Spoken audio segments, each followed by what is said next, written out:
तर राज्याचे अन्न पुरवठा मंत्री धनंजय मुंडे संतोष देशमुख हत्या प्रकरणामध्ये गुन्हेगार नाहीत असं सांगितलंय।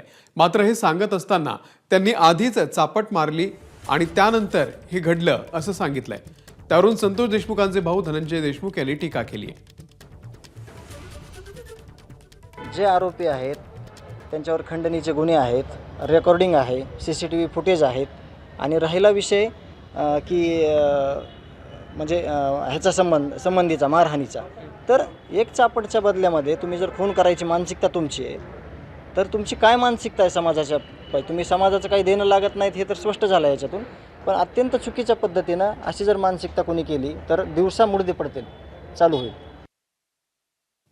आता या सगळ्यावरती केंद्रीय राज्यमंत्री रामदास आठवलेंची सुद्धा प्रतिक्रिया आलेली आहे, पाहूयात।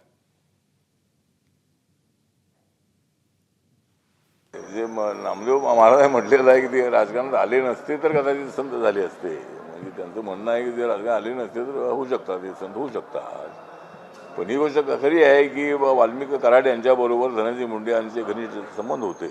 मला असं वाटतं की डायरेक्ट त्या मर्डरशी धनंजय मुंडे यांचा काही संबंध असावा असं मला वाटत नाही आहे।